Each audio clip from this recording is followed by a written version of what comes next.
नमस्कार, स्वागत है आपका इंडिया न्यूज पे। मैं हूं आपके साथ रथ राकेश टंडन। कोरोना महामारी की दूसरी लहर के बीच केंद्र सरकार ने 12वीं की परीक्षा रद्द करने का ऐलान कर दिया, लेकिन इस बीच सवाल उठने लगे कि लाखों छात्रों के भविष्य का क्या होगा, आगे उनका दाखिला कैसे होगा, रिजल्ट्स कैसे आएंगे, बच्चों को नंबर कैसे दिए जाएंगे। 12वीं की परीक्षा नहीं होगी तो छात्रों को प्रमोट किस आधार पर किया जाएगा। इस बीच सीबीएसई ने 12वीं कक्षा के छात्रों के मूल्यांकन के लिए 12 लोगों की समिति का गठन किया है। यह समिति 10 दिन में अपनी रिपोर्ट पेश करेगी। सीबीएसई के परीक्षा नियंत्रक संयम भारद्वाज ने कहा कि कोरोना महामारी के कारण पैदा हुई अनिश्चित स्थिति और अलग पक्षकारों की राय के आधार पर यह फैसला किया गया है कि इस साल सीबीएसई की 12वीं की बोर्ड की परीक्षा नहीं होगी। हमारे साथ अनुराग त्रिपाठी होंगे जो कि सचिव हैं सीबीएसई के, साथ ही साथ ढेर सारे बच्चे भी हमारे साथ होंगे और देश भर से वो बच्चे जिन्होंने 12th की प्रिपरेशन करी है वो सब हमारे साथ होंगे। साथ ही साथ आनंद कुमार फाउंडर हैं सुपर 30 के, चर्चित चेहरे हैं और लगातार हर साल आप कह सकते हैं जीनियस स्टूडेंट्स देते हैं अपने इंस्टीट्यूट से, सुपर 30 से। साथ ही साथ जीवन ज्योति अग्रवाल भी हमारे साथ होंगे जो कि वाइस प्रेसिडेंट है एलन कैरियर इंस्टीट्यूट के, और पवन सिन्हा भी हमारे साथ होंगे। जी हाँ, क्योंकि मोटिवेशन बहुत जरूरी है। कई बच्चे ऐसे भी हैं जिनको डर लग रहा है कि कहीं ऐसा ना हो कि वो फेल हो जाएं, आगे दाखिला कैसे होगा। तो बच्चों को कैसे मोटिवेट रखना है, देश के भविष्य को कैसे पुश करना है, इसके लिए सब लोग होंगे। लेकिन फिलहाल स्वागत करूंगा इंडिया न्यूज पर अनुराग त्रिपाठी जी का, सचिव है सीबीएसई बोर्ड के। अनुराग जी, बहुत स्वागत है आपका इंडिया न्यूज पर। नमस्कार अनुराग जी, एक बड़ा डिसीजन, बोल्ड डिसीजन कि 12th के एग्जाम्स नहीं होंगे। प्राइम मिनिस्टर खुद इंटरफेयर किया, लंबी चौड़ी बैठक चली और सबसे राय लेने के बाद यह तय किया गया कि हां, स्वास्थ्य और सुरक्षा बच्चों के भविष्य के लिए ज्यादा जरूरी है। एग्जाम्स का कोई सेकंड रास्ता निकाल लिया जाएगा। एक अच्छा कदम, बड़ा कदम इस समय के हिसाब से। जी बिल्कुल सही आपने कहा और हमें धन्यवाद देना चाहिए माननीय प्रधानमंत्री का, शिक्षा मंत्री का और पूरी टीम का, जिन्होंने समय पर एक हमें निर्णय लेने में मोटिवेट किया और सपोर्ट किया और बच्चों को तनाव से मुक्ति प्रदान की। क्योंकि ये परीक्षा जो फरवरी में होनी थी अभी तक संभव नहीं हो पा रही थी और अभी भी ये पोस्टपोन होने की संभावना थी। तो 3 से 4 महीने के बीच बच्चे लगातार परेशान भी हो रहे थे।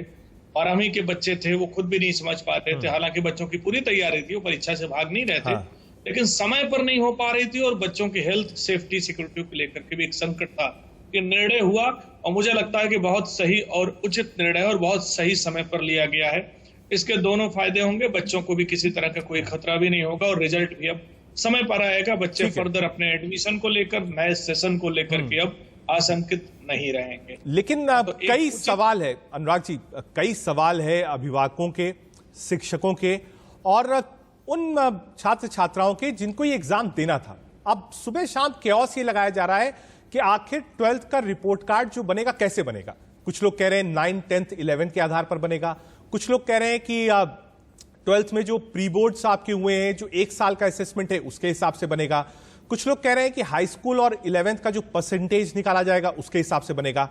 मैं जानता हूं आपने 12 मेंबर्स की कमेटी बनाई है जो इस बात पर फैसला लेगी, लेकिन सवाल यही है और लोग जानना चाहते हैं कि असेसमेंट कैसे होगा बच्चों का। मैं आपके चैनल के माध्यम से पुनः बताना चाहूंगा कि ये निर्णय लेने में लगभग 2 सप्ताह का समय लगेगा, क्योंकि एक लंबी डिबेट प्रक्रिया प्रोसेस होगी जिसमें हम यह तय करेंगे कि 12वीं की परीक्षा का क्राइटेरिया क्या होगा। तो हम बच्चों से निवेदन यही करूंगा, पेरेंट्स से, टीचर से भी, 2 वीक का इंतजार करें, किसी तरह का कोई कयास नहीं लगाएं, किसी तरह किसी र्यूमर पर ध्यान नहीं दें, तनाव में नहीं आए, वेट करें 2 हफ्ते, क्योंकि एक लंबी प्रोसेस होती है। 10th का क्राइटेरिया ऑलरेडी हम लोगों ने सर्कुलेट कर दिया है और वो पब्लिक डोमेन में, और आप उसको देख सकते हैं। उसमें एक कमेटी स्कूल लेवल की है जो बच्चों के प्रीवियस रिजल्ट को, pre mid term unit test को देख करके निर्णय लेगी।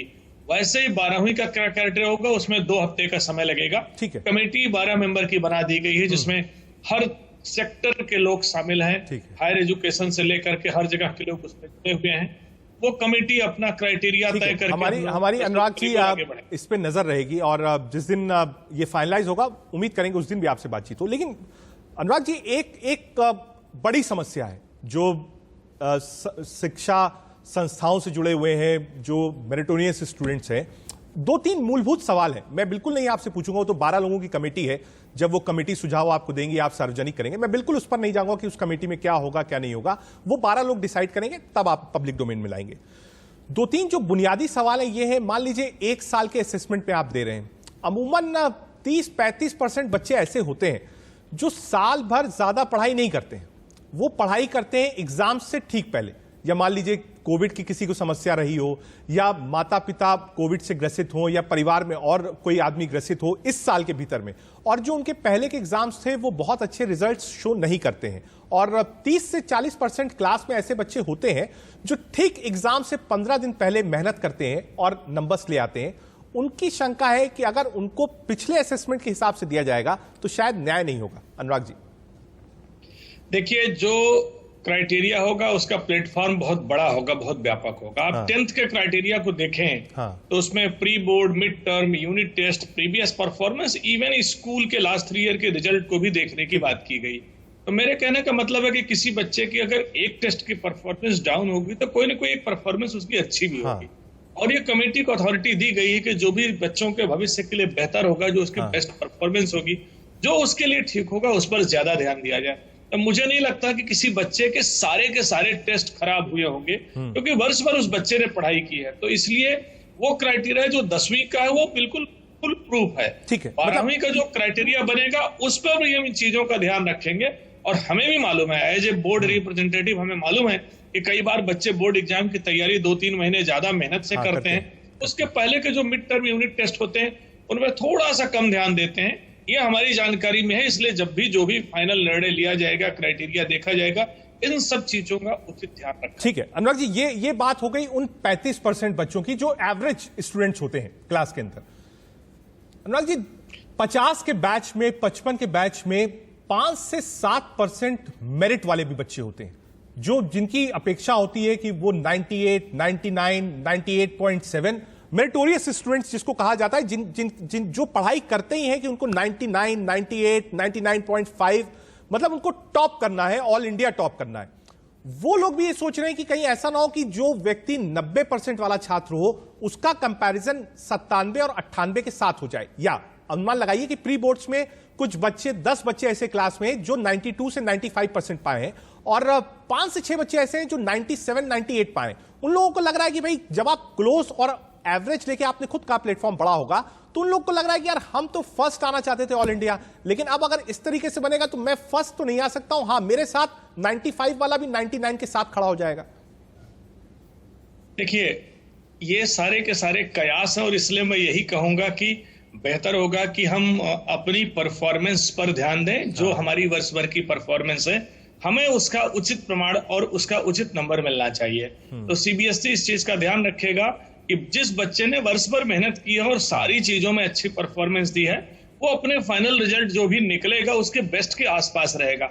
ऐसा नहीं हो सकता है कि बच्चे ने वर्ष भर अच्छी परफॉर्मेंस की है प्रीवियस रिजल्ट और बाकी चीजों में, और जो फाइनल रिजल्ट आएगा उसमें खराब नंबर मिलेगा। और ऐसा भी नहीं होगा कि पूरे वर्ष भर उसकी परफॉर्मेंस अच्छी नहीं रही है और वो टॉप कर जाएगा। इसीलिए हमने कहा कि प्लेटफॉर्म बहुत बड़ा है, ब्रॉड है, और जो कमेटी स्कूल स्तर की है उस कमेटी में उस स्कूल के प्रिंसिपल भी हैं, उसके टीचर भी हैं, दूसरे स्कूल के मेंबर भी हैं। वो कमेटी इसीलिए अथराइज की गई है कि वो जस्ट एंड प्रॉपर निर्णय लेगी, ना गलत करेगी, ना किसी तरह का फेवर करेगी, और हर बच्चे को सही तरीके से प्रपोज करेगी। इसलिए मैं कह रहा हूं कि जाहिर है अगर एक ही क्लास में 50 बच्चे हैं और वो कमेटी उन 50 बच्चों का निर्णय लेती है, तो सब बच्चों को जाहिर है 100 में 100 प्रपोज भी नहीं करेगी, और सारे बच्चों को 100 में 50 भी नहीं करेगी। स्कूल को पता है उसका कौन सा बच्चा किस लेवल के आसपास है, क्योंकि वो पूरे वर्ष भर उसने उसकी परफॉर्मेंस देखी है। तो इसलिए मैं यही कहूंगा कि 12वीं का जो क्राइटेरिया है, बेहतर होगा कि वो क्राइटेरिया तय हो जाए, सर्कुलेट हो जाए, उसके बाद चर्चा करें। मैं जो भी चर्चा आपसे कर रहा हूँ वो 10th के लिए कर रहा हूँ, क्योंकि 10th में ऑलरेडी सर्कुलेटेड है। ये बच्चों की चिंता नहीं होनी चाहिए कि 90 वाला 99 ले लेगा तो मेरा क्या होगा। मैं ये कह रहा हूं कि बच्चे को अपनी परफॉर्मेंस ध्यान दे तो बेहतर होगा, क्योंकि जो हिस्ट्री रही है तो आप देखें तो ऑलमोस्ट स्कूल की परफॉर्मेंस जंप कभी नहीं करती है। स्कूल जो 90-91% एवरेज पासिंग मार्क्स रहता है उसके आसपास हर साल रहता है। ये एक बड़ी क्रेडिबिलिटी होती है। तो मेरा यही सुझाव है। छोटा सवाल आपसे, और कई केस स्टडीज ऐसे आई हैं मुंबई से, हिमाचल से, जम्मू एंड कश्मीर से, जो बच्चे इस साल बाहर दाखिला चाहते थे, इंटरनेशनल यूनिवर्सिटीज में चाहते थे, वो भी इंतजार कर रहे हैं क्योंकि वो कह रहे हैं कि साहब वहां पे तो एकेडमिक ईयर शुरू हो गया है, हम लोग लेट हो रहे हैं। देखिए, मैं फिर आपके चैनल के माध्यम से बताना चाहूंगा कि फॉरेन कंट्रीज में जो भी एडमिशन प्रोसेस प्रारंभ हो रही है मिड अगस्त में प्रारंभ हो रही है जी। ऐसा नहीं है कि हम लेट हो रहे हैं। और दुनिया के बहुत सारे देशों में बोर्ड एग्जाम पोस्टपोन हुए, एग्जाम हुए, कैंसिल हुए हैं। बहुत सारे हमारे स्टेट में भी ये कार्य हुआ है। कोविड सिर्फ हमारे देश में नहीं है, दुनिया के सारे देशों में, ग्लोबल हर देश, हर इंस्टीट्यूट, हर किसी को पता है, इसलिए बच्चों को उसका फेवर कर रहे हैं, बच्चों को कोई नुकसान नहीं होने दे रहे। तो ऐसी कोई उम्मीद नहीं है कि हम रिजल्ट जब देंगे तो बच्चों का नुकसान हो जाएगा फॉरेन एडमिशन, ऐसा नहीं है। नॉर्मली वो प्रोसेस मिड अगस्त में प्रारंभ हो रही है और उसके पहले बच्चों के पास रिजल्ट होगा। अनुराग जी, अब ऑप्शन ओपन भी रहेगा अगर कोई बच्चा मार्क्स आता है या आपका असेसमेंट आता है और वो कहता है कि नहीं हम इस असेसमेंट को फिलहाल नहीं मानेंगे, आप हमारा एग्जाम ले लीजिए, आज लीजिए, 2 महीने बाद ले लीजिए, तो ये ऑप्शन खुला रहेगा बच्चों के लिए? बिल्कुल, ये ऑप्शन खुला हुआ है। बेसिकली ऑप्शन हमने ये दिया हुआ, जो हमने 10th का सर्कुलर निकाला उसमें भी है, हाँ। और जो 12th का सर्कुलर निकाला उसमें भी है।